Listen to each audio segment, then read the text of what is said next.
Thinking about changing locations and shit. Man, get into this motherfucking bag. Stand on the way, I made. Sacrificing time for this shit. Man, I got a plan. Tried to tell niggas years ago. They ain't understand. Riding by myself and it's cool. I'm all in my head. Everything in life you can't replace. I build relationships. Pretty little smile make a nigga wanna lock it in. We met the same time I lost a friend. We should try again. You should hop in. I ain't gonna hurt you, baby girl. You know we locked in. Used to be on FaceTime calls on the regular. Never made time, landed on my busy schedule. Now every time I hit the bay, you know I think of you. Working on your brand, love. You know that I. Yeah. It's goddess.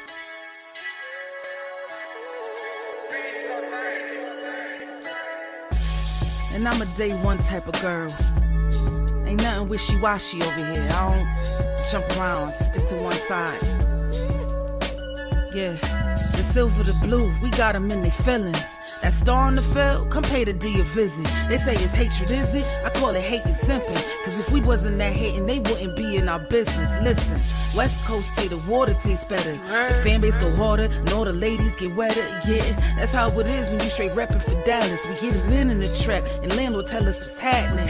No explanations in no shape, form, or fashion. When Henny drop the stats, ain't nothing else to be asking. Them numbers don't lie, that's why your argument dry. And we still got them rings, you got your eyes on our prize. Whether an eagle, a giant, or a commando, you in the parking lot crying, we in the Lambo. We stay in our bag, we run it up in the draft. You still talking about the 90s, so who's stuck in the past? Get off me, and I'ma need you 6 feet back. And we ain't hearing nothing till your team beat that. And we ain't scared of running, what you thought we bleed that? It's only one team over here, that's Cowboys, believe that. Yeah, this you got is a poet. Big up West Coast Cowboy, HTM Sports, and Landlord from Alabama. Y'all check them boys out. Now don't play around with the Cowboys content. Yeah, and you know it's DC. Yeah, DC 4L. 31 teams in the NFL. His system is designed to stop 25 teams. Shit, I need a linebacker that's over 200 pounds. I need a defensive tackle that you got to pull away from the buffet. He's gone, so no. Let's talk about that. But yeah, that's a large part. That's a large part of I gotta make this point because I ain't gonna lie, I forgot about it until you mentioned it. So I gotta get this out before it flees me, and the nation needs to hear this. Y'all, man, it's your boy Hennythemoor reporting live from the liquor store. And we are live in the building, man. What's good with y'all? And hey, the 3 amigos of this Dallas Cowboys content then join forces. It's your boy Hennythemoor. I got West Coast Cowboy reporting live from a secret location. I got Landlord from Alabama reporting live from hell. Cause I ain't gonna. Wow. He is like the devil. So Wow. I'm here with my partners though, man. And when we join forces, we are Cowboys Uncut. But how y'all gentlemen doing tonight, man?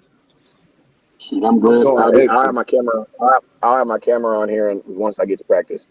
It's all good, man. We're going to be out here showing a lot of all-22 film and talking about some of this debacle that happened. But listen, we're not just going to be talking about one guy who had an off game. There's a bunch of people out there that we've been looking for to evaluate, and I think they deserve, some tick too. Like, there are people that actually play good in the preseason game, so I don't want to spend all day just talking about the third-string quarterback who played like a third-string quarterback. But we are going to look at some all-22 film, though. But for real, hey, he said yikes, but Wes, am I lying? The man is That was me saying yikes. Oh, Wes said that? He said he was saying yikes? Yeah, okay, that's what I'm saying, Landlord. Like, y'all, am I lying, though? He's a third string quarterback. But I coined that phrase, though. I coined that. He's a third-string quarterback who plays like a third-string quarterback. And guess what? Hey. That's okay. But and you know what the problem is? What? I don't have a problem with Trey Lance playing the way he plays. This is the thing, though. you should have a problem with Trey Lance playing the way that he played, because it's not like Trey Lance walked out the street, was making 10-25 an hour to come in here and get a roster spot. The Dallas Cowboys not only invested a 4th round pick to bring Trey Lance into Dallas, and we're very good in the 4th round, by the way. Yeah. They also are paying him $5 million.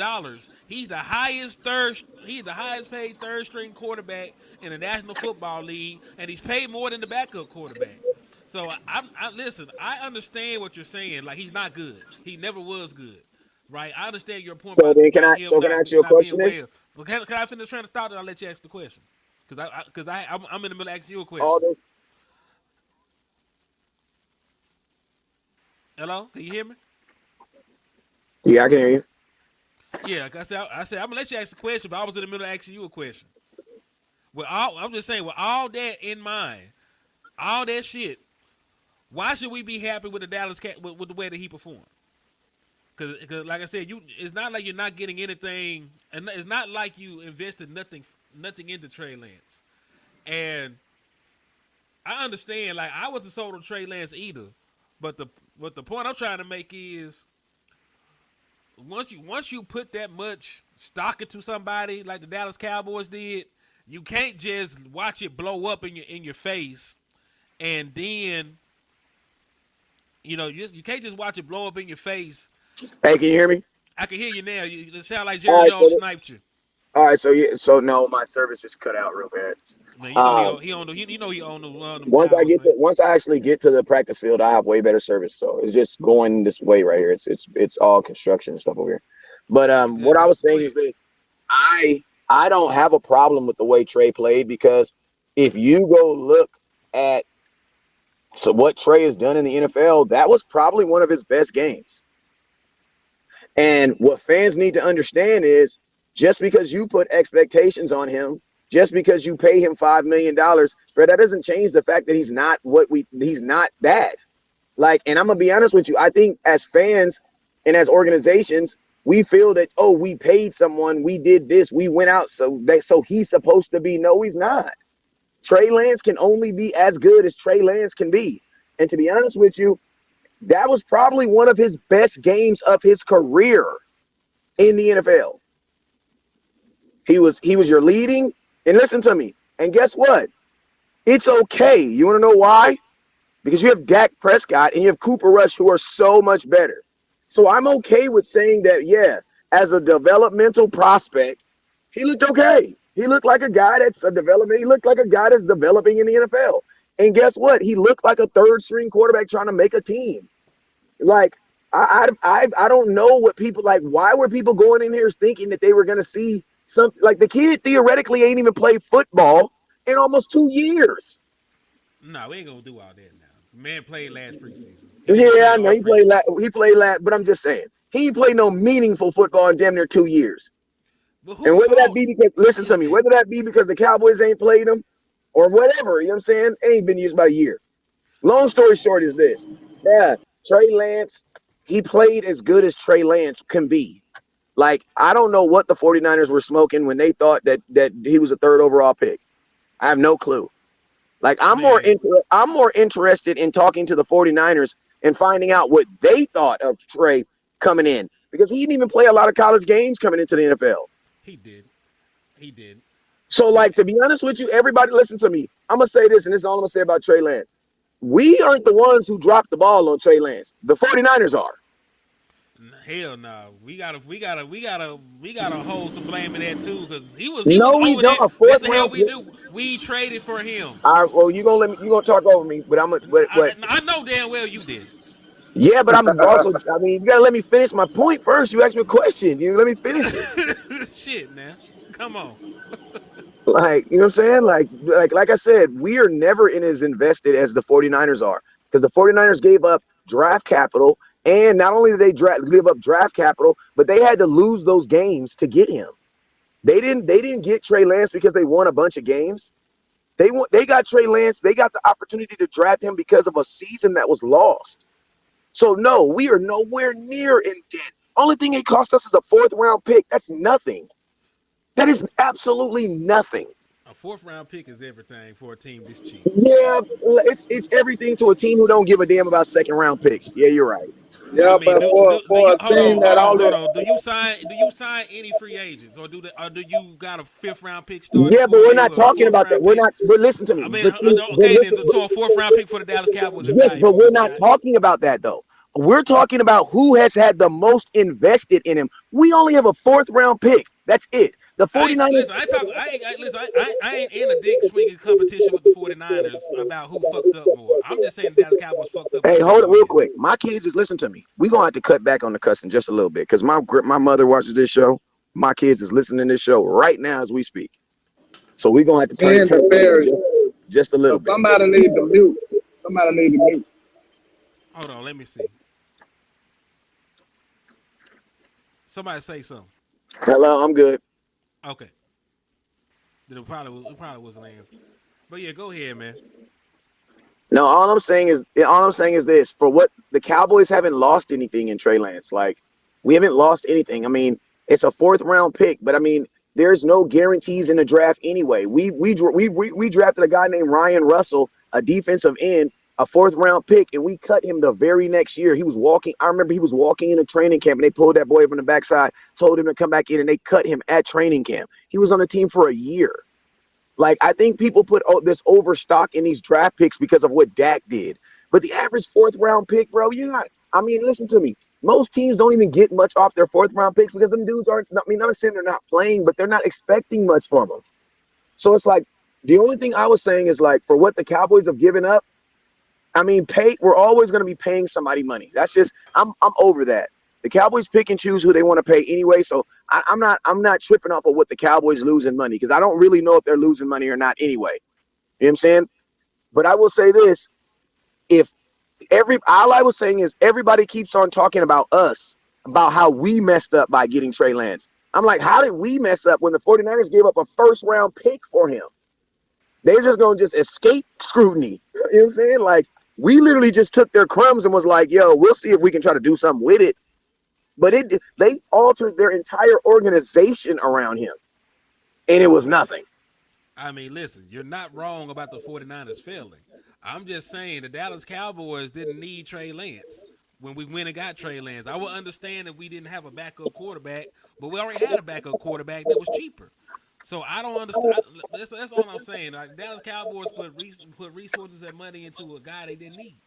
Facts. And you know I agree with you on that, but we also understand that there as an owner, Jerry Jones, and at the age of 80 something years old, I believe that Jerry Jones flexes his power. I mean, I think that listen to me.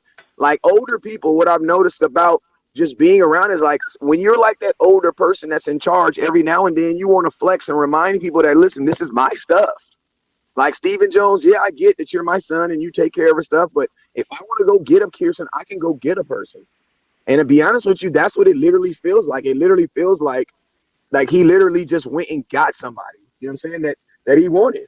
And it's like, man, I mean, I think like this, like landlord taught me, man, you gotta, what do we say? You gotta take bets, or what was that thing we got into about landlord about taking deal or taking risk or something like that?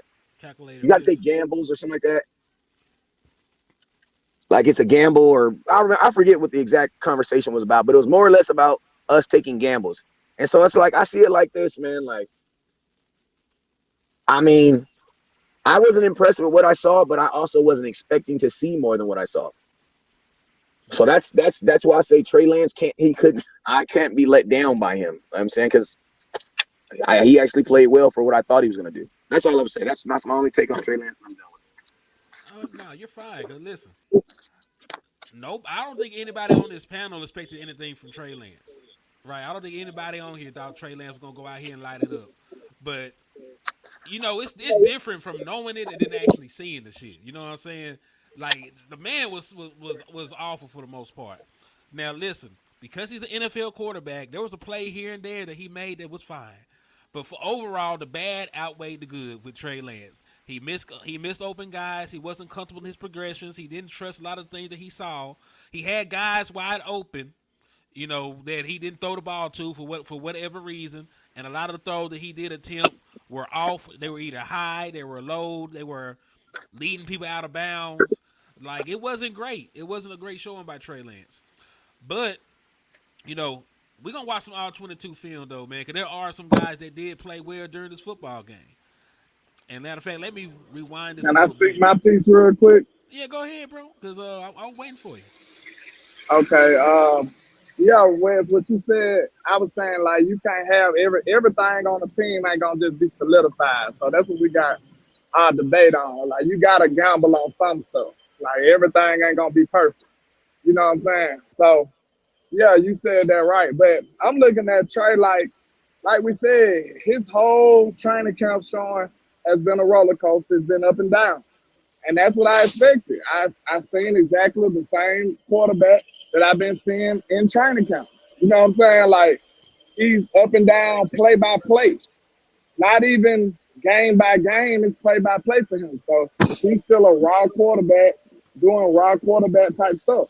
And like one of the things that's concerning to me is I really feel like he ain't trusting what he's seeing. He's not, because you would try more confident stuff. Like I know you learning and you trying to be okay, but you know if the drive instructor wasn't in the car with you, you ain't gonna go 20 miles per hour the whole time. You know what I'm saying? You gonna risk it a little bit when you start getting comfortable. You like, man, I can handle this more. Let me go 45 and see what happens. Like you ain't just gonna be timid the whole time. So like that's what I'm saying from him. That's what I'm saying from him, and that's a problem. Like once you see him cutting it loose and doing more risky stuff, that's when I feel like you will see him progress. Yeah, I agree. And listen, those are the same things that we've said about Trey Lance, since training camp. He's not confident in what he's seeing. I don't know if he's reading the field really well. You know what I'm saying? I don't know if he sees and understand the play progression, or if he sees it and he doesn't trust his ability to throw the ball there without throwing it to somebody else. Because I feel like it hasn't came up yet because Trey Lance ain't even touched the field yet.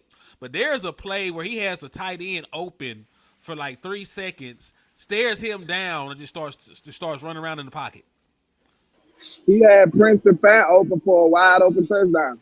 And like I feel sorry for players like that because Princeton Fat needed that. Like, you know what I'm saying? Like it's kind of crazy. And then you think about this. This right here, for some people saying that Trey had a good day or a decent showing, I'm going to say this. For him to throw the ball 41 times, and I still feel like the receivers got shortchanged. Like, I feel like the receivers got played. We didn't even get to see what Jalen Brooks was going to do or Marino Crawford was going to do, Tyron Billy Johnson. We really still didn't get to see none of them guys for real. So, I mean, let that marinate a little bit. He threw 41 times, and we still feel like we didn't get enough from our receiving core. We didn't see enough. I agree. But also a more positive note, because like I don't want to talk about Trey Lance this entire time, because we're going to get to Trey Lance actual footage in a second. I really want to start with number 94, man. I ain't talking about DeMarcus Ware.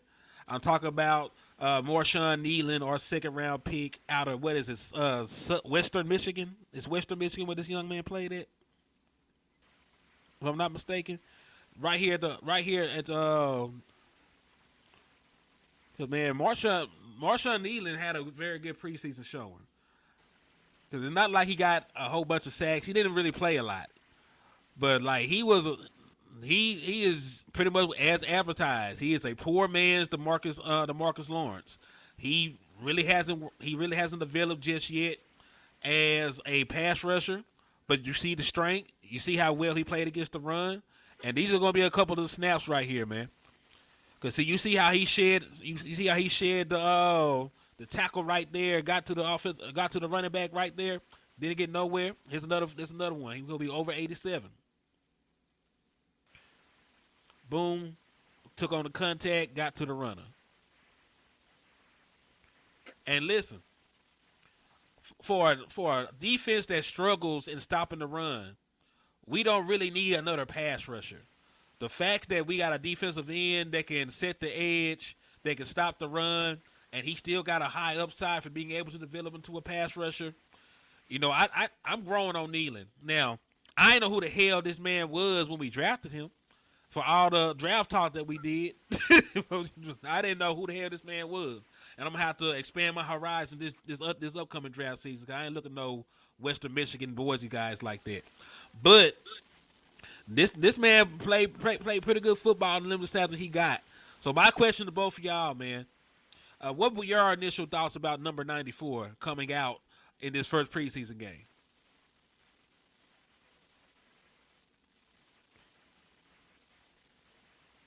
Y'all Negroes there, man. Wes, Lynn. Look like they got abducted, man. Nah, I'm here. I thought Wes was gonna jump in, but I'll say this. Like you said, I seen Marshan Kneeland do the same stuff that he did in college. He was setting the edge. He was real aggressive against the run. But I'll tell you this. He wasn't even on, like, defensive end really wasn't even on our radar. So I ain't mad at not knowing exactly who he was because I didn't think we needed one. Facts. But, the good thing about it is it should pay dividends right now. They like the young man. They picked him over some other positions that we probably needed. So, with us losing Sam Williams, Jones Armstrong, Dante Fowler, with us losing all three of those guys, Marshan Kneeland pick look real smart right now for the Joneses. I say that. But we do need him to play some big time minutes and some good football. But I did see him setting the edge. He looked pretty quick coming off the end too. But like I said, it's gonna be kind of unfair to the kid. We're gonna have to be patient with him because we need him to play good football right now. Year one. You know what I'm saying? Welcome to the NFL, kid. We need you to put up some sacks and stop the run. Congratulations. Right now. Yes. And I just don't want us to be bagging the man too bad if it don't work out that quick. You know what I'm saying? He gonna deserve a little time to get right. Hello. Yeah, we see your country. What's up, man? What's up, man? All right, so hey, two things real Hey, quick. I gotta say something real quick. One second, let me get this cash app out the way, cuz. Shout out to the T Zilla, man, for the cash app. Appreciate you for the love. I think that my boy Action Pal, they hit that with me, man. So I appreciate you for the support. But go ahead, Wes. I just had to show the love to my people. As the elder man on this group, I'm gonna apologize to the nation, right? Because our chemistry is like CeeDee Lamb and Dak's chemistry is right now. We assume that it's just gonna be on point, but guess what? I be talking over him, he be talking over me. We be intergazing, and we even get a little trifle every now and then. You want to know why? Because I'm gonna tell you why, though. Because this time last year, I was talking to my little cousin every single day, 3-4 times a day. Mm-hmm. Right? So there were things that I didn't find out. There are things now when you're not in communication with someone that you're finding out on the fly, right? Now think about this. Take this mindset right now. You see content creators, and you guys know we usually rock together. Now imagine doing this on an NFL level, and they want you to go out there and beat a number 2 defense in 3 weeks. Somebody said something on a live show today that blew my mind, and it was something very simple. They said, man, the Cowboys playing damn near 2.5 weeks, almost 3 weeks. Bro, I paused wait, what? It's right there. What you mean we play in 2 weeks? Yeah, bro, we play in 2.5, almost 3 weeks. And your quarterback or CD ain't caught a pass all preseason all together. So that was just something crazy that popped in my mind. Go back. Nah, but hey, that's a damn good point. You know what I'm saying? Because hey, but we gonna be right though. We gonna be right though. Don't get me wrong. We gonna be right. Yeah, we gonna get it together. But Dak and CD, they gonna need to get their stuff together, man. Because I know they saying it's gonna be like riding a bike. Dak they ain't gonna miss a beat. Woo, like he gonna be prepared. It's different, man. Being away. It is different, bro. It is different. It's different, man. It's different. Lynn, what's your thoughts on that before we talk about the next person on this R22? Because I really want to talk about it when Trey got on here. We still see Cooper Rush and his little soft here we go out. Hey, so Cooper Rush actually started the game? He actually did start the game. That was him that threw the ball to Jalen Brooks. Okay, because it wasn't Trey Lance. Yeah, no, because see, I tell you, man, I missed kickoff in the first 3 minutes of the game because you know how kids are. As soon as you get to the stadium, they gotta pee, bro. Mm-hmm. So I missed the first 4 minutes. It'd be like that. This the play right here. I believe should be deep throw, threw his arm out. Jalen Brooks, boom. And you know what's crazy? That's the difference between Trey Lance and Cooper Rush. You want to tell you why? Because Trey Lance had a similar play, his similar ball. Guess where his ball ended up? Out of bounds. He ended up out of bounds in the field of play. People will be like, "Oh yeah, but that's a good thing because that means they can't." Yeah, but that also means your wide receiver can't get it, bro. Because remember, he can't go out of bounds either. Cooper Rush throws a deep pass, and guess where it ends up? In the field of play. He gives his wide receiver an opportunity to go get the ball, to go make some money. Yeah, and listen, I know it sounds crazy, but at Arkansas, they were telling KJ Jefferson an underthrow on a deep ball is better than an overthrow. They would rather the wide receiver got to come back for a 50-50 ball than not have an opportunity to get the ball down the field. That was exactly what they told that man.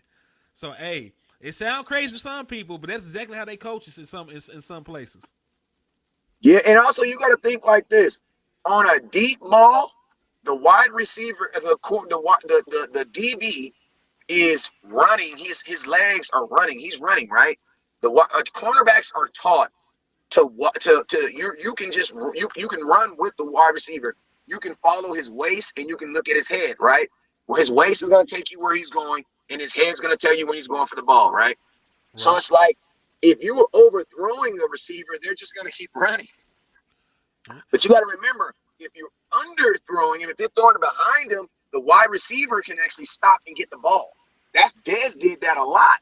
You know what I'm saying? It got to the point where him and Tony Romo were doing it on purpose. They were literally doing it on purpose, where he was literally underthrowing him on purpose. You know what I'm saying? But I'm gonna tell you that my biggest issue, I think, and people ask me this. People ask me, "Yo, what grade did you give Trey Lance?" And you know what I said? I said, I'm curious to know what the wide receiver grades gave, what the wide receivers gave him. Because, bro, if you're a wide receiver, did you make any money with Trey Lance throwing you the ball? I don't think you did, bro, because you didn't get no damn yak. Huh? What'd you say? Yeah, I said they lost some money messing with this man. That's what I'm saying, bro. If you're a young receiver right now trying to make a team, you want Cooper Rush throwing you the ball, bro. Indeed. And, hey, Troy, just to piggyback on this, said Cooper underthrew the ball, though. He did. But guess what? He underthrew the ball, and they got almost 40 yards off of it. Had he overthrew the ball, they would have 0 yards. So that's why they try to teach you. In some places, not everybody coaches the same. But a lot of places they will teach you to underthrow the deep ball if you have no other choice. Give your guy an opportunity to get the ball in his hand and make a play. You would prefer an underthrow over an overthrow. Especially if you got a 6'3", 6'4" guy going down the field. Jalen Brooks like 6'2", 6'3". Yeah. And because the underthrow is harder for a DB to even get to. You know what I'm saying? Like a DB already can't judge the ball in the air. So an underthrow gonna take an adjustment. And you know what I'm saying? Some receivers don't make that adjustment right. So yeah, that makes sense to coach it like that. Because guess what? An overthrow is an easy interception for a safety or something a lot of the time. So you don't want to overthrow the ball, especially not in the middle of the field. Now, if you're overthrowing the ball, it needs to go out of bounds. It needs to go out of bounds. Facts. Because an overthrow is a overthrow really is anybody's ball, bro. Because you don't know where it's gonna land at. You know what I'm saying? It's anybody's ball. Hold on, wait a minute. All right, so this was off a turnover. So like, I'm not going to grade Marquise Bell because I think they disrespected Marquise Bell. This is off subject. Marquise Bell didn't need to play. Marquise Bell was a starter last year, played 17 games. You know what I'm saying? Marquise Bell was phenomenal. Matter of fact, it's not Marquise Bell's fault that he's not a real linebacker. Right? It's not Marquise Bell's fault that he's 20, 25 pounds, 30 pounds undersized for what you asked him to do. He played great last year. Now, it was cool seeing him do safety work, actual safety work.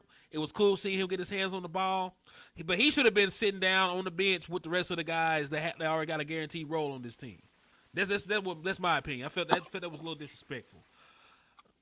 But I say it like this: when I first saw him out there, first thing I thought was, "Damn, he about to get traded." And to be honest with you, if you're Marquise Bell, like I love Mark. Like, listen to me. This is my thing. I be asking y'all because y'all be loving these players. I be loving them too. But I be saying, do you really, really like love them? Love them? Do you love them like where it's like you want them to be able to do their best wherever it is, even if it's not in Dallas?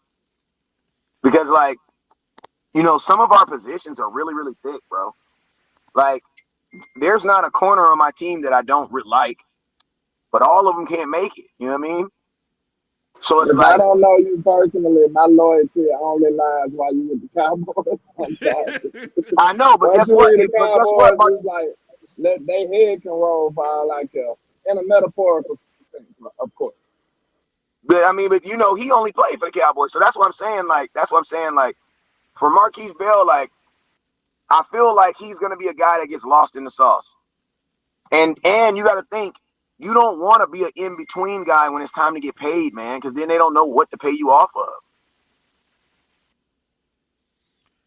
So when I saw him out there, that's what it really made me think. Like, damn, are they about to try to do something with it? Because Marquise Bell is the type of player that the Cowboys would try to move something. If you think about guys who have leverage, we're not even leverage, guys who have some stock that you could get something for, you ain't really getting nothing for Nahshon Wright. And I'm going to tell you, I spoke to Nahshon Wright people.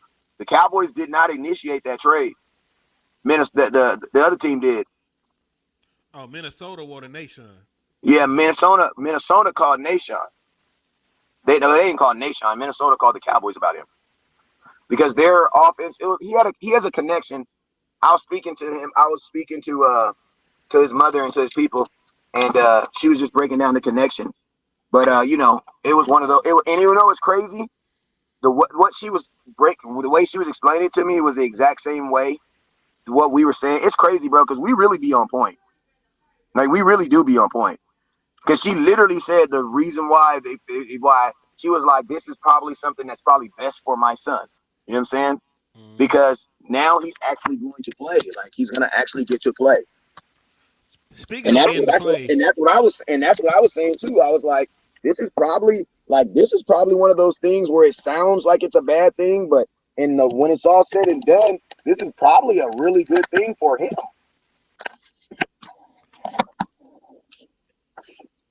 But that's what I thought. When I saw Marquise out there, I thought of, man, they trying to, because there was really no reason for him to be out there that long. I say it like that. There was no reason for him to be out there that long.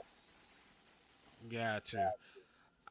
But I was gonna segue. I was saying, speaking of getting a chance to play, and listen, I don't understand why he wasn't left tackle number one to begin with.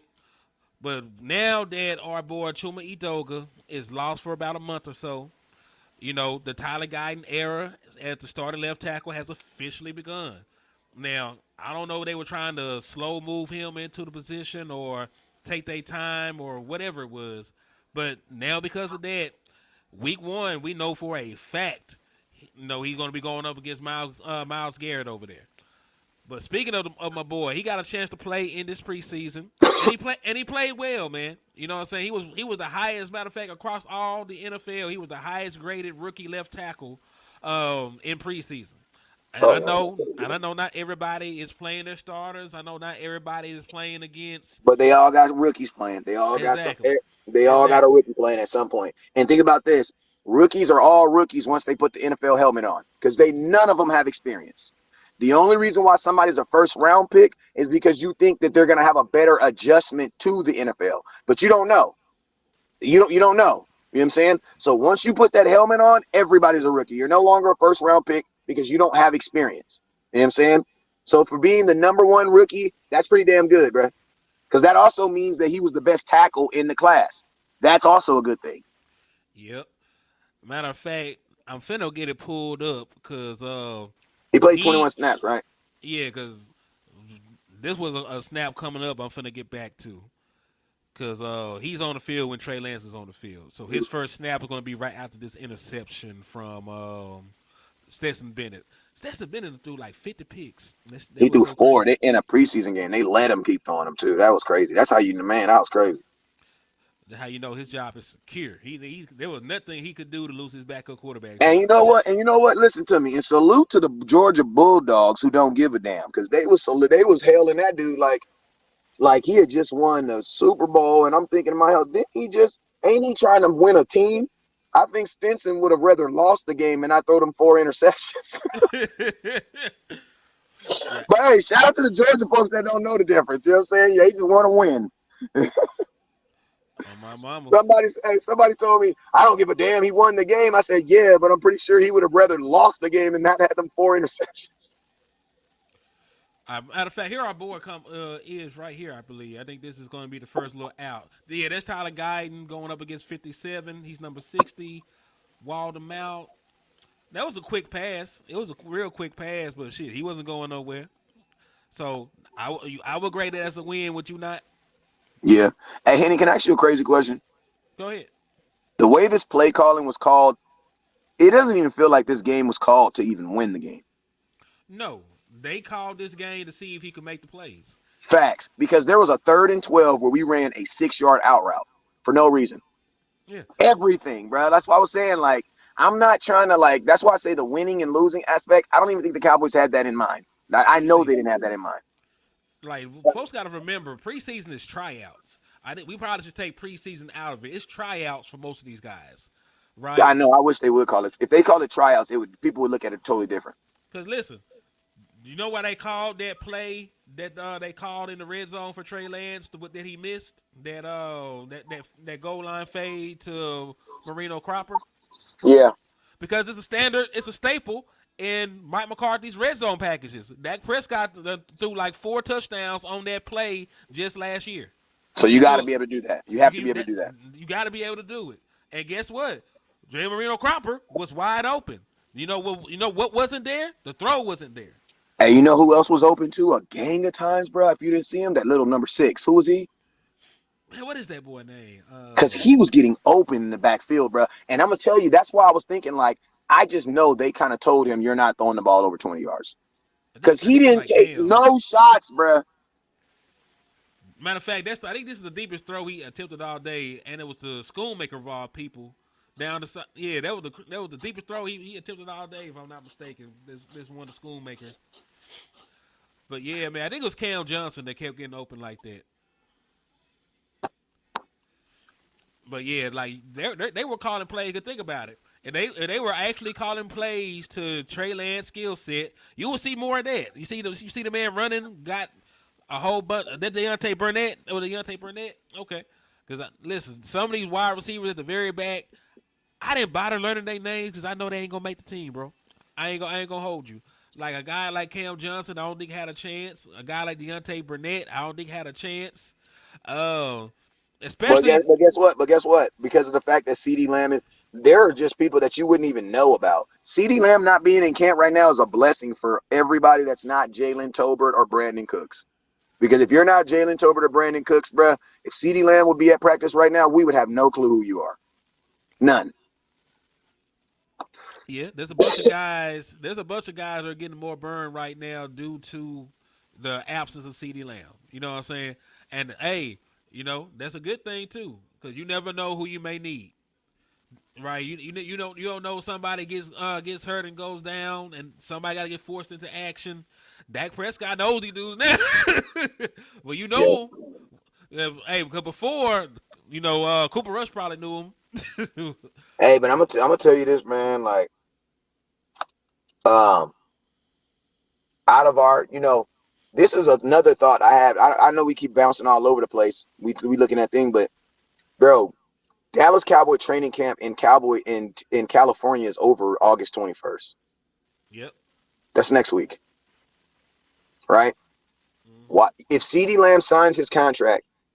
He's gonna have to come out here to California and live in a hotel room with another person, with a roommate, because that's what they're doing right now.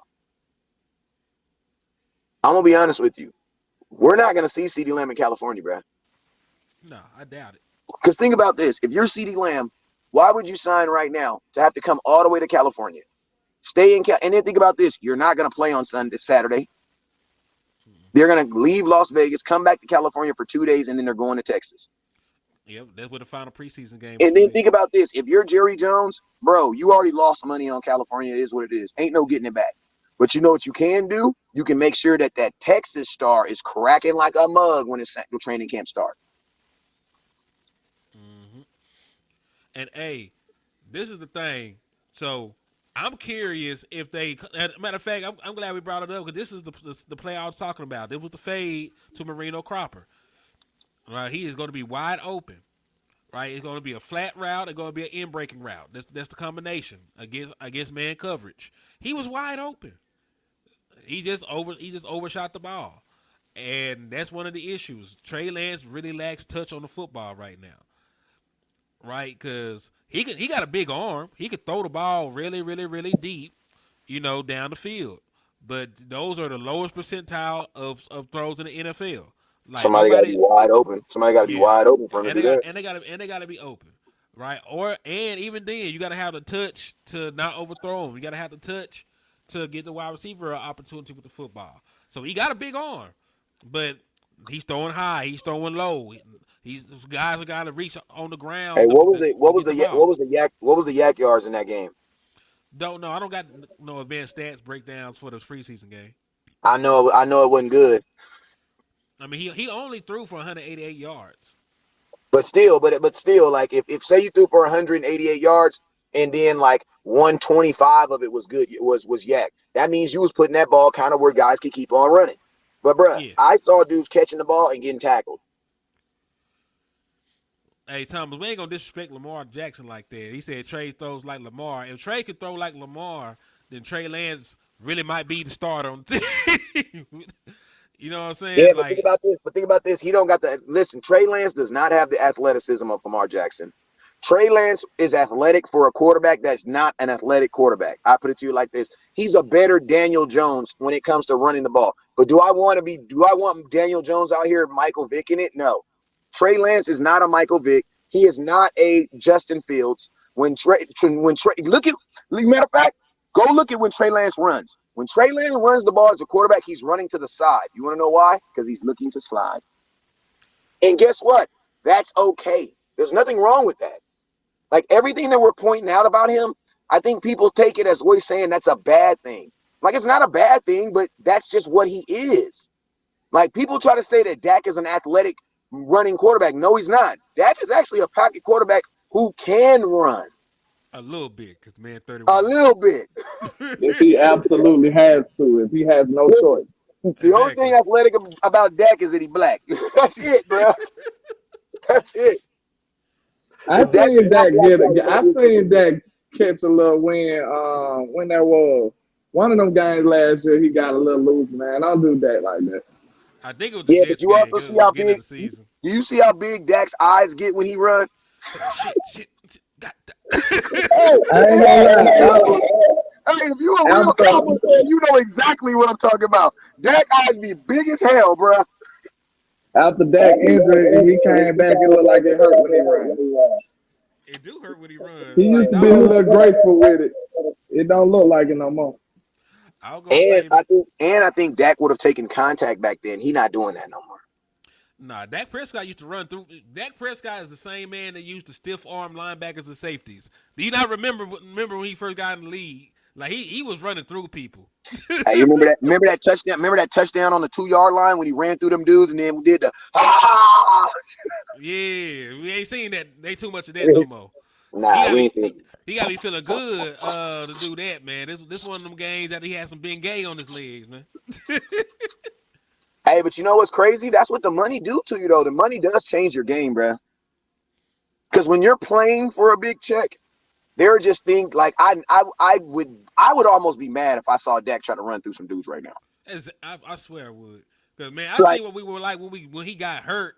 You know what I'm saying? In 2020, like I'm traumatized from that. Hey, Henny, we just some big ass hypocrites. Man, I don't want to see him do it. I don't. I'm not even gonna lie to you. I don't want to see Dak try to run through nobody. No. It's not worth it to me, bruh. It's just not worth it to me. Nah, not in the slightest. Let's see. Let me see how they Like, did on bro, this. I'm On, not on this okay run with right Cooper here. Rush playing. I'm not all right with Cooper Rush playing 17 games, 16 games, and I'm damn sure not all right with freaking Trey Lance playing that many games. No, Man, you know what's crazy? The folks Trey that Lance hate needs to play Dak, the less. folks that hate Dak Prescott will get exactly what they wanted if Trey Lance had to play. Because if Trey Lance played, we probably would be able to draft Shador Sanders.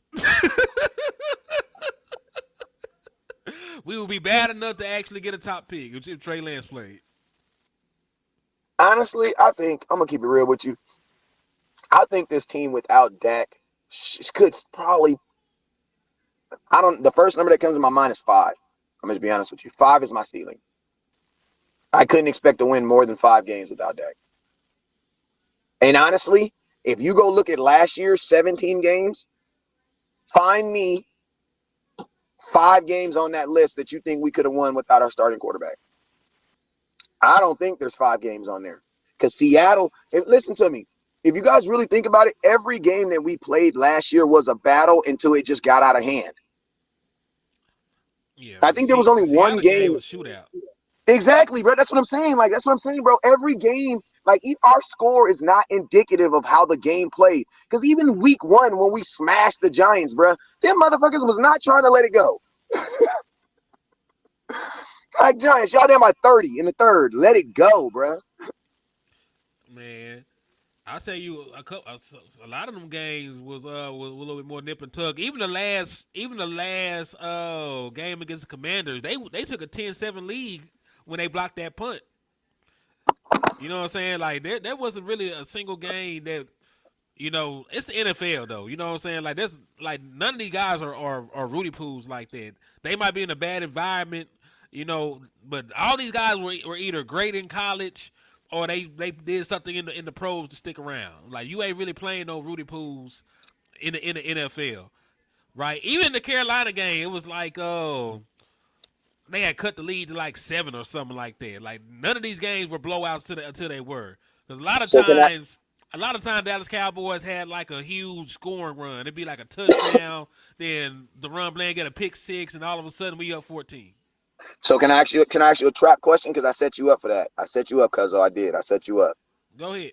So with everything that you said, I'm a fan. Should I in any way be nervous about what I saw Sunday night on that final play? Now, don't say the obvious. Don't say the obvious. Yes, that was my homeboy from down the street playing linebacker. That was our little cousin playing cornerback over there. He barely made weight. I don't even think he had both shoes on. You know what I'm saying? Then you had landlord neighbor that he owed $40. Landlord told him he just do this last play. He'll be even on the $40. Well, guess what? He owes us $80 now, landlord. The hell. So I want to know, should fans in any way be nervous about how that game ended? Or should we just be like, it's preseason, blah, blah, blah, blah? Because that same defense took 4 interceptions that we're happy about. I'll put it like this. Talk to me. Talk to me nicely. I'm putting it to you like this. I don't like that it happened because you don't like having bad habits. You don't like putting that out there. But at the same time, the guys that got the picks mostly weren't in there. Marquise Bell has sat down. Marshan Kneeland has sat down. Monty Smith has sat down. So I know I don't want to give them the out that they're gonna be doing podcasts with you and me. They're gonna be on the podcast with us, be special guests because they ain't gonna be in the NFL. But time out. I do not agree. I'm not saying I agree with that. Because the Cowboys be having some crazy dudes make it to the NFL. That's all I'm saying. That's all I'm saying, man. We be having some crazy dudes make it to the NFL. So I ain't gonna second that. Hey, I'm just saying. I hope you make it. He on that. Somebody must have stole something from the store because he on that hurry up and buy today. God damn. Hey, I'm just saying, man. I'm just saying. Now listen. Week 1. If it happens week 1, we got the lead. Dak Prescott and Zeke done sit down with a nice 5-point lead. Only a little bit of time left. And Trayvon Diggs and Michael Parsons. Trey can't play. He can't play. Why can't he play? If he's the third string quarterback. I'm talking about Trayvon Diggs. I ain't talking about that Trey. I'm talking about the real Trey. I said that Trayvon Diggs, Michael Parson. Now the real Trey. Like we're not referring to Trey Lance. We're gonna call him one play Trey when we refer to Trey Lance, and then we just say Trey. We talk about Diggs. Wait, Trey. Because listen, y'all hey. gotta put some respect on that Trey name. That is not Trey. You gotta get cool to get a nickname, bro. Fact. Hey, that's true. That's true. That's very much true. We sorry, landlord. We disrespect the trap with that one. Hey, because let's just be real, landlord. You didn't coach kids before. How many kids do you honestly could write their name down right now, but when you see them, you be like, that's Sonic. That's da-da-da. Because nicknames are earned because it comes from something you've done. Every nickname that I got from a little kid out here is because of something I've seen them do. You know what I'm saying? And that nickname is a reminder of that moment because I'm trying to get them back in that moment. You know what I'm saying? That's how we get nicknames. Facts. Hey, Thomas hit you on the Cash App too, Wes. I know. I was actually about to say that. I was going to say thank you, Thomas. So landlord, same question. With things that happened last year and how that final play ended, are you in any way nervous or did it affect you or did it rattle you or anything? I didn't see the play because I had left because I left at the 3-minute mark. Oh, he just disappeared out of here. I think it's his service going in and out. Okay, well I'll give you my thoughts on it. I'm the type of dude, if I was a coach, I'm cussing everybody out, bro, in the locker room. Why? Because it is definitely a sense of urgency that we always got to keep. But I will say this, that final play of the game was not a touchdown because of Cowboys' effort or Cowboys not wanting to tackle. You had 11 guys who had probably never been on the field at the same time together. I'll say this, it don't matter, but at the same time, it do give you it triggers my PTSD. You know what I'm saying? Because we know the Cowboys are known for stuff like this. It happens far too often. You know what I'm saying? So I'm not saying that it's serious, but it's a punch in the gut slightly because we are who we are. If we was another team, it wouldn't matter. But it resembled some of my past trauma and heartbreak from the Dallas Cowboys. That's what I don't like about it. You heard what I was telling you during the broadcast, landlord? Tell the people what I was telling you during the broadcast, man. What? At the end of the game, what did I say? Basically, it's the same old stuff that we always see. No, I said they watch. I said, hey, they finna go down here and score. Yeah. You hey Nation, if you want to blame anybody, blame Hennythemoor because he was up here. He was certain that them people was finna score. And I'm up here like, bro, they ain't scored all game. Why would you say such a thing? Then, you know, what happened? They go right down the field and score. Okay. And when you ask me why they ain't scored all day, why do I feel that way? I said, because we're the Cowboys. Hey, can I give you a scientific reason on why I believe they scored too, though? Go ahead. If you go look at that offense that the Rams had on it, that was the same offense they had the whole second half. Now, the Dallas Cowboys, coming into the fourth quarter, man, we were switching out. We had 11 different people on the field at that point. So you had an offense that probably had a little bit more continuity than the defense that was on the field. And that's why when he scored, you look at the safeties, they both had their hands up like, where was you at? No. You know that Spider-Man meme where he's pointing at him and another guy's pointing at him and another guy? Like that, if you go look at play the play, go to the play. You can go to the play. If you go to the play, the final play of the game, it's a miscommunication. Like nobody knew it. Like it wasn't they just ran up in there and just not like a wide receiver was wide open, bro. It's cutting across the backfield. That means the safety didn't pick him up because the safety don't got deepers man deep because you're in the red zone. Right. So that's what I say. Like, that's the play right there? I don't think so. I think it's the play before. Yeah, this the play before. It's going to play after this. I just didn't feel like. So think about this. Cowboys played that play perfectly. Let's find out who made this mistake. We can tell you right now. Shit. Look at that line. You saw that go back. You saw your left linebacker covering grass, doing nothing. Mm-hmm. This one be the play right here. He finna escape. Yeah, he finna escape. Side on throw back in the middle. He like, oh, he lost track of him. He lost track of him. Who that? Number 38. And it was your freaking safety. He just flat out lost track of him. Yeah, he was right beside him. I guess he thought The cow. Oh, there goes. Remember, I said the linebacker. Who is that linebacker right there, bruh? Who's the What's his linebacker, bro? number? Because he had 257. Go back, Henny. You gotta go back. Morganson. I think that's Morganson. Hold up. Let me rewind this real quick. Hey, I ain't gonna lie. 55 didn't have a good. 55. Who's that? That's the guy Willie Harvey from the UFL. Bro, he did not play good against the run, bro. Bro, he missed the entire gap in a couple Bro, times. I'm hoping that. But see, cause like man, like I'm gonna give you an example. Jalen had plays like that, right?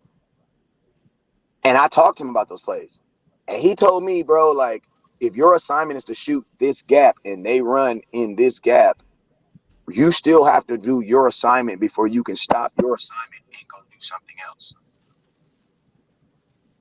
You know what I'm saying? So I digress. True. That makes sense. Cause listen, you up here trying to play hero ball. If you're not where you're supposed to be and they got an 80-yard run because you didn't fill the gap, ain't nobody cares. Basically, what he was saying. Basically, what he's saying is like, in a situation like that, it's sometimes better to do your job because say you try to make a play and you think it's going somewhere and you don't do your job and it causes something else. That's bigger. They'll take you off the field for that. Exactly. They won't take you off the field for running in the gap that they told you and the running back runs in the other gap. They won't take you off the field for that. But they'll take you off the field if they tell you to run in the A gap and you think it's going to the B, so you go to the B instead, and they stunt to the B and then go in the what? A gap. And now they're running beside you, same results. The only difference is you were supposed to be in the A gap. But the only thing is, I ain't gonna dog out Willie Harvey like that, man, because is this not some similar stuff we known to see from our linebacker room? Yeah, our line. We don't have a good McCurdy Scott McCurdy seems like he teaches this. So I'm not gonna sit up here and dog out Will Harvey like that, man. Like he the first person ever did that.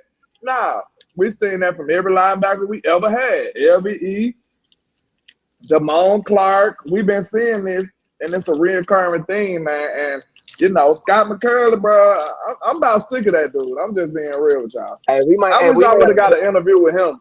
I wish I would have got an interview with him. We might have to. Hey, what that boy on Belly say? While eating that banana, I may have to drop a dime on him. Drop a dime on that fool, man. Well, I'm about to drop a dime on him. You know what I'm saying? He messing up the whole linebacking. He messing up anything linebacker in Dallas. Like he messing up the high school linebackers. I'm talking about everybody is suffering for this dude. Think about this. Since Jalen Smith, and Jalen Smith was not under him. Jalen Smith was under Eberflus. What linebacker has he done? None of our linebackers have improved. None of them have improved, bruh. He been here longer than I thought. He been here since like 2020, hasn't he? And you can't even count Micah because Micah looks average when he plays. Listen to me, when Micah plays, say he don't do linebacker stuff. That when Micah does linebacker stuff, I'm not gonna say he's an app because y'all don't know how to take that right. Because most linebackers in the NFL are good. You know what I'm saying? The difference is, I think the difference is between what we see out of our linebacker core compared to what we should see is two different things. Okay, it looked like our guys be guessing. That's why Will Harvey just got shook like that. Okay, you supposed to read keys. We don't read keys. Like, you should have a certain amount of keys that'll indicate which way the play gonna go. If you see the guard pulling, you supposed to know this stuff as a linebacker. You supposed to know it. Why you think linebackers that's not super athletic still be incredible linebackers like Sean Lee? Like, Sean Lee didn't run fast. That dude was just smart. He had a great IQ. And then it didn't not seem like Sean Lee was there before the running back was there. Like, we used to be like, wow. Like, Sean Lee used to be like a warrior. Like, like a gladiator on this football team. And landlord, Just because his IQ was so high. And think about that. That's part of the reason why he stayed injured too. You won't listen to me. You only get injured if you're doing what? Making plays. Like Sean Lee was making plays, bruh. He was running into linebackers, running into running backs. That's why was getting hurt. He was the defense. He was the defense. Like, I'm gonna tell you this right now. If the Dallas Cowboys, if magically the Cowboys could drop Sean Lee on this defense, I don't even need him. Oh my God. Oh my God, bro. Because Sean Lee never played with a defense. Oh my God, bro. Bro, think about it. Sean Lee was getting interceptions. He was getting interceptions, bro. If Sean Lee wasn't making the play, it was D-Law. I mean, it was D-Well. Them the only people. That's all we had. It was them two. He played with cornerbacks like Mo Clay. Hey, Mo, that's my dude. That's my dude. My boy Mo Claiborne, only NFL player that bought me a drink. Hey, we had Mo Claiborne. He had Claiborne. Who else did he have at corner? He had Orlando Scandrick. Bro, F him. I don't like Scandrick. All right, what about Terrence Newman? Scandrick was a good player though. You talking about you don't like him personally? Yeah, you're right. You beefing with the man. This man can play cornerback though. You're good. Terrence Newman was good too though. Hold up, time out. West Coast said Orlando Scandrick name like Newman say Seinfeld name, like Seinfeld say Newman name. Well, hello, Jerry. Hello, Newman. Timmy Turner daddy when he hating on the neighbor. You hear the dun dun dun. You hear my We got history. That's all I'm gonna say. Mike Jenkins, Orlando Scandrick, Terrence Newman. Who else they had? Byron Jones wasn't there yet. Listen to me. Was it Terrence Newman still up? Hey, I'm gonna say a powerful statement that people gonna disagree and get mad at me, but bro, he never played with a guy. DeMarcus Ware is not Michael Parsons, bro. Listen, I love DeMarcus Ware, but Micah Parsons is a totally different dude. That's a totally different animal, man. That's a totally different animal. You saying in a better aspect? Bro, I'm saying Micah is a way better aspect. Way better. Ware. I don't know about that. That 20 sack DeMarcus Ware. I don't know about that. Bro. Listen to me. Micah Parsons would have 25 sacks if the Cowboys let him. Like, come on now. DeMarcus Ware played on the line. That's what I mean. He was a 4-3 defensive end. Like he had no other responsibilities but to get sacks. We were not moving. But he did it. He did it at one of the highest levels in the NFL and came up in the clutch. DeMarcus, listen to me. I love DeMarcus Lawrence, but name me a sack. Ware. You talking about DeMarcus Ware or DeMarcus Lawrence? Man? Y'all know I'm talking about DeMarcus Ware. I just be saying. I'm concerned because listen, I would take because listen, the names are important. I would take Micah over to DeMarcus Lawrence. I just ain't finna put him over DeMarcus Ware. No, I would take him. The reason why I say it is because we move around. DeMarcus Ware did not move around and become a linebacker until you actually went to Denver, right? And I'm gonna tell you this right here. I know for a fact DeMarcus Ware should take himself out of the game on run plays. The Cowboys get more out of Micah, and they're able to move him around. Like, man, Micah. We're just talking about what they specialize at, though. Because I mean, him taking himself out on run plays is pretty weak. I'll give you that. But I'm gonna say this: when it comes to pass rushing, bro, where was that beast, bro? Well, Micah Parsons. If listen to me, I'm sorry. We got to put this to the nation. You got one play. You got to make a sack. You got DeMarcus Ware or Micah Parsons. Give me Micah Parsons, bro. Okay, let me ask you a question. I'm sorry. In what postseason game or big game did Micah Parsons get a sack for you? Bro, and what is DeMarcus Ware? Third down for plenty of them. What big moment did DeMarcus Ware have for us? Y'all think you think about DeMarcus Lawrence. DeMarcus Lawrence had that moment versus Detroit. But name me a fourth quarter sack DeMarcus Ware got. The man played damn near Bro, 15 years. I'm Demarcus pretty Ware sure I got a can bunch find of one. sacks in the first quarter. I'm just being 100 with you. Yeah, that man got nothing. You act like he got all 100 something over in the first quarter, man. I ain't saying he got all 100. I'm not saying. I'm not. Listen to me. I'm not. I feel like we about to get canceled. Let's just change the subject. No. We've been If canceled. somebody gonna clip this, We've been canceled for less, Wes. Let's just go through. but somebody gonna clip this, and it's gonna be bad for me. Somebody gonna clip. You did it. You talking all this outrageous stuff. Hey, Hey, can I mean, I can see Parsons being. Look, I'll say this. I can see Parsons being better eventually, maybe. But right this second, no. Bro, No. Stop it. Wait, what are you talking about? I'm talking about purely rushing the passer right now. Listen, Man, Ware was that how can beast, I take bro. a dude? Oh my listen, God! How can I listen? How can I take Micah Parsons when he ain't never had 20 sacks? Bro, I'm talking about. Bro, listen to me. Listen to me. I Sacks, also know that Micah. sacks, pressures, quarterback hits. It's Yes, DeMarcus but Ware. also, listen. I'm also one that believes that when it comes to like week 10 through 17, the Cowboys slow Micah down, bruh. This dude is getting 14 sacks. Micah theoretically is getting 14 sacks in 12 games. Is Micah Parsons being slowed down by the Cowboys or his failing body because he's an undersized pass rusher? Because DeMarcus Ware was 240.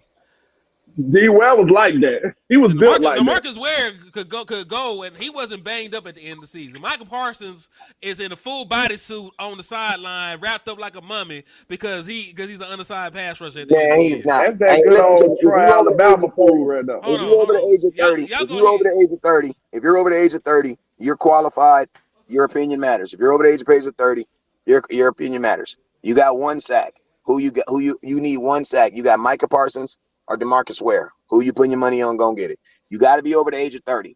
That's all I can say. You 28-year-old, you know what the hell you talking about. Go get Who we going up against? Man, I don't give a damn. It matters because Micah got some people that he didn't really want to see. Like who? Trent Williams. Man, slap yourself. They ran a running back at him. Trent Williams. This happened more than once, Wes. 2 years in a row. Micah no sacks against San Francisco. Yeah, but Micah's not also just not rushing against Trent Williams. They're moving him around. So, I mean, they definitely have a plan for him. There are teams that I just believe they're like, listen to me. First off, 49ers, man, they're a whole different freaking beast, bro. Like, listen to me.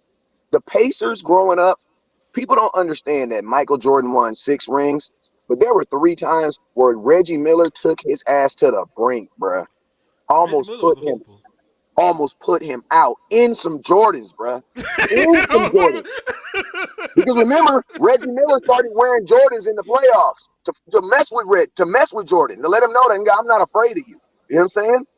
It was Reggie Miller who scored a 3, stole the ball from Horace Grant at half, ran back to the other side, shot another 3. They tried to throw the ball to the other side. Reggie Miller ran to the other, caught it, ran to the middle, and shot another 3. Scored 9 points in 12 minutes to send the Pacers back to Game 7. Some people are just designed to play you well. Like you said, Ware can play both of them. What's going on? Ware can play both of them, though. And Micah can't? Nah. Man, let's talk about the Raiders. I mean, he on the side for a reason. Let's talk about the Raiders. Man, all right. This is my analysis. The Raiders, man. But for real though, but we're being serious about the landlord. You must be 29. You 29, huh, landlord? You just look old. You 29. Nah, listen. Michael can play linebacker and defensive end. But we seen Ware put his hand in the dirt and stand up and be dominant in both of them. And you've seen Micah do it. You've seen Micah do that. You've also seen Micah rush from the middle linebacker position and get a sack, bro. Standing up, running around. We ain't standing up like on the outside linebacker. He played middle linebacker sometimes. Bruh, Micah, yes, you have. Micah has been used like that. I got a video of Micah right now. And he was just as dominant. West Coast, you can't say that. You want to know why? Because you just said Micah Parsons is an average player when he stand up. You can't say that. But listen to me. But no. I said when he's playing linebacker. When he is He's playing standing up linebacker with most of the time. no, yeah, but see, defensive end stand up. DeMarcus Lawrence stands up. You know what I'm saying? DeMarcus Lawrence is stand up. Now, what is he? Is that where he's most effective? No, but I've seen What I'm DeMarcus telling Lawrence. you is Ware was just as gangster in both aspects. We went through a 4-3 and a 3-4 with Ware. And he did both. And he still was getting sacks every game. Man. Yeah, man. You think the Raiders gonna play starting quarterback? Because I don't even know. I don't even know who the Raiders starting quarterback gonna be. You know what I'm saying? I know it's Tuesday and we finally get to move on for this game at some point. Also, I'm gonna tell y'all this right here: the Cowboys, I believe. Listen, I don't need to see no damn 3 quarters of Trey Lance. Like, I don't need to see it. Give Cooper Rush 2.5 quarters, and then get Trey. You know why? Because at the end of the day, man, you need to start preparing your backup quarterback and for a situation in case he gets hurt. You never know. That has to be important too. Man. You know what I mean? Like, we can't just like dedicate this whole preseason just to trying to like glorify it. You know what I'm saying? Trying to get this dude to trade. Like, bro, you ain't gonna find nobody that's gonna trade you for anything more than what you just got for Trey Lance. Let it go. You need Cowboys in this Raider game. Cooper Rush needs to play more because Dak Prescott does miss games. And if he doesn't miss game, guess what? We might be up and he still got to play. I'm going to look at it from a different perspective. Like, not just for Cooper Rush needing to play. You got wide receivers you need to evaluate. And the better passer of the football is Cooper Rush.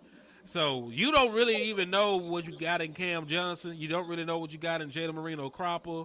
You know, you saw what you had in Jalen Brooks. Thank God Cooper Rush was throwing the football. He had that big play down the sideline. That probably helped his stock.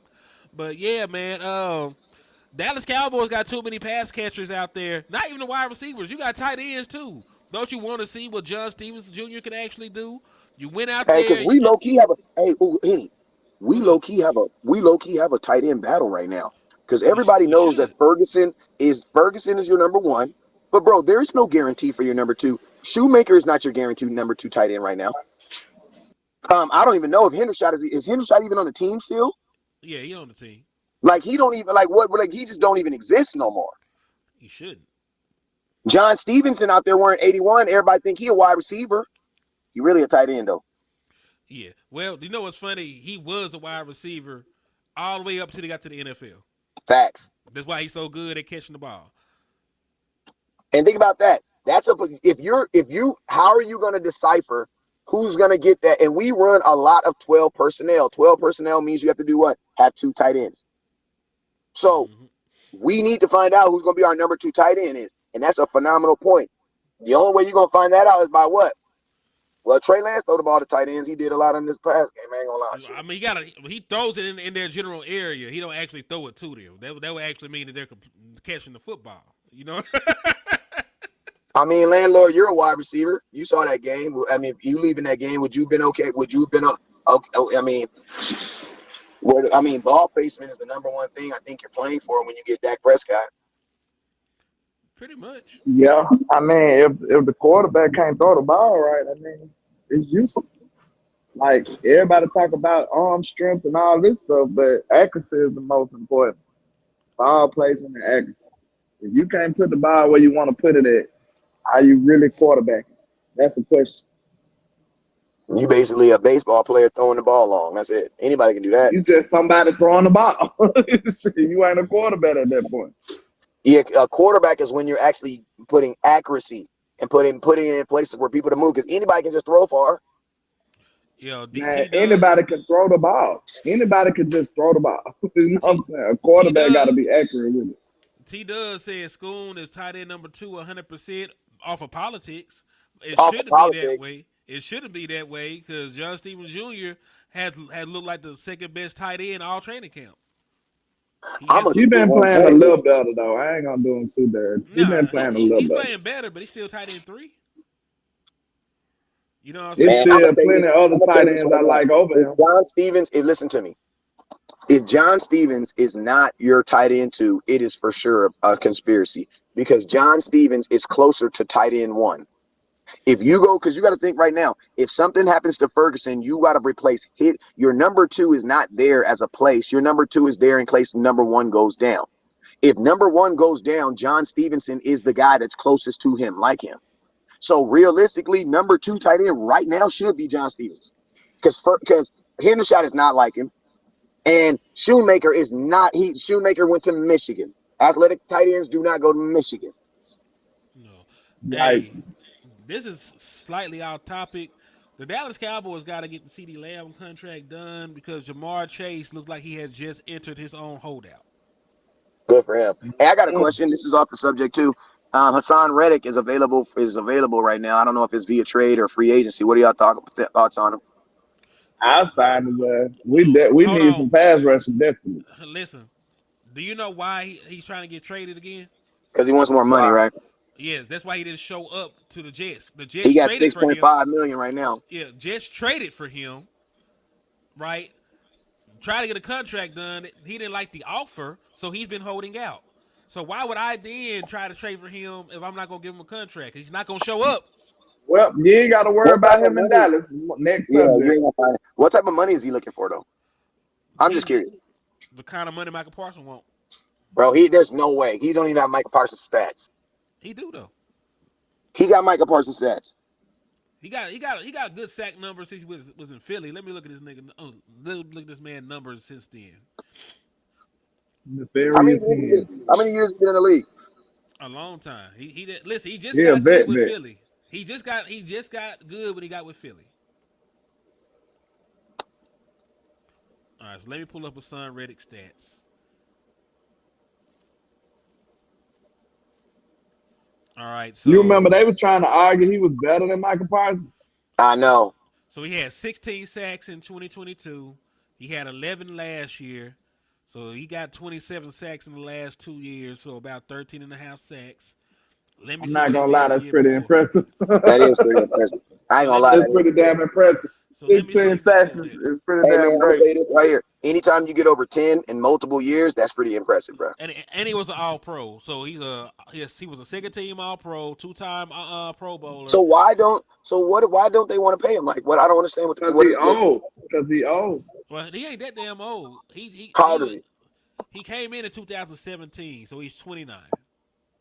That's old as hell, boy. Old, bro. I ain't gonna lie. How old is Tank Lawrence? And we look at him like he ancient. How old is D-Law? Tank Lawrence is ancient. That man is deep in his 30s. Tank should be at least 32, right? Let me see. He came in like 2013, 14. Tank played with Romo, bro. Yeah, we look at Tank like he's an elderly man. All right, so this is a 3-year difference. Okay, he old. That's a difference. That's a big difference. But that is a big difference, though. I'm just saying, bro. Listen. We don't even.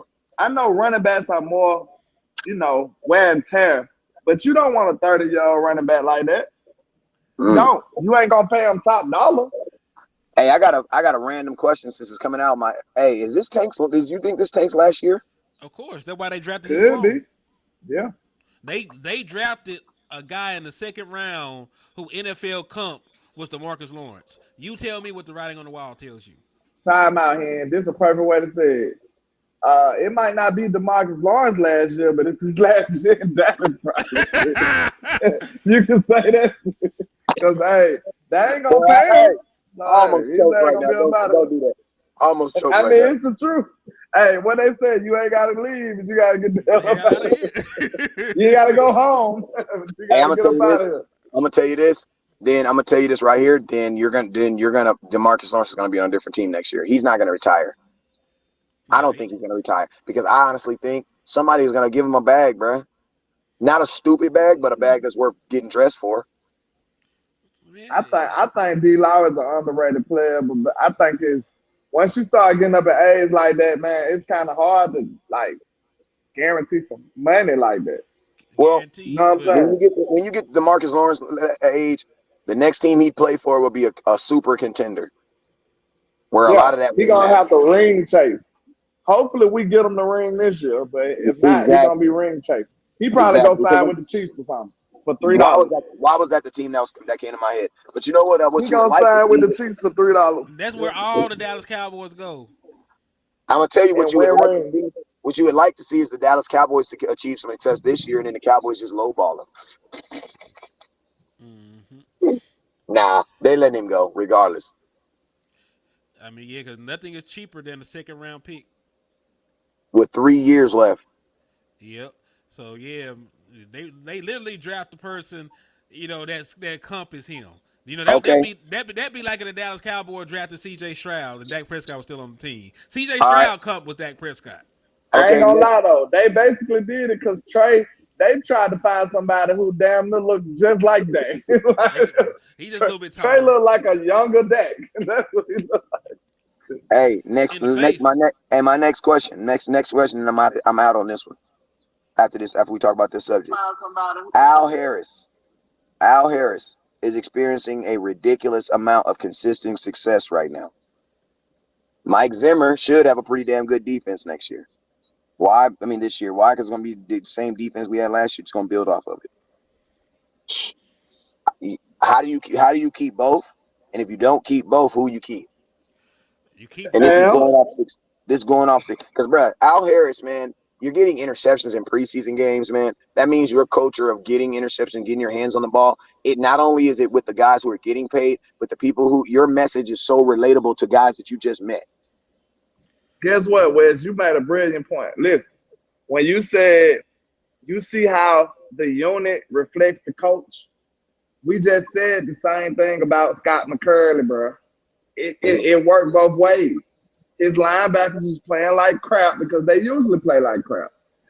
Al Harris DBs playing great and catching interceptions because guess what? They usually do that. It reflects the coach. And then look, guess what? It don't matter what DB we put out there, they catching interceptions. Do that sound like an individual that's just good, or do that sound like a great coach unit? Well, I don't know. Listen Listen to me. Unit. Think about this, landlord. You can prove it to yourself.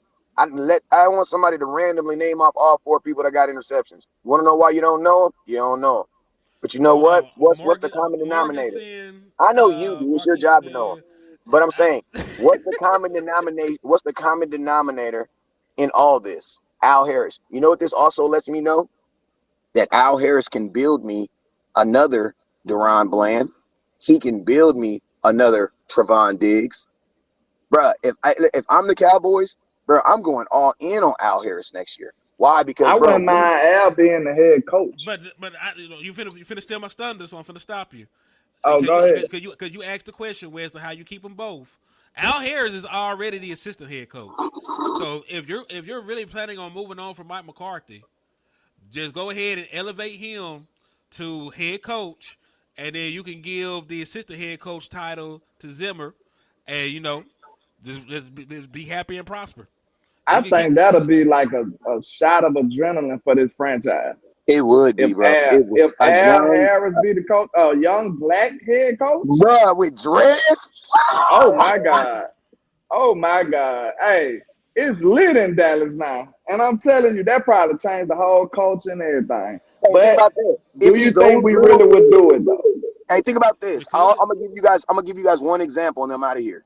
On why I believe what you're saying is absolutely right. You wanna know why? Dan Campbell. Adrenaline shot for Detroit. What did Dan Campbell do to the Detroit? Bro, the Detroit Lions are not even viewed the same way no more. They different. They're different, bro. And bro, he's only been there 2 years. What, 3 years? This close. 3 years. They was this close to being in the damn championship. Yep. Beating the 49ers, who we struggle with. They was beating the hell out of the 49ers. And think about this. When it's all said and done, it's with draft picks, a quarterback.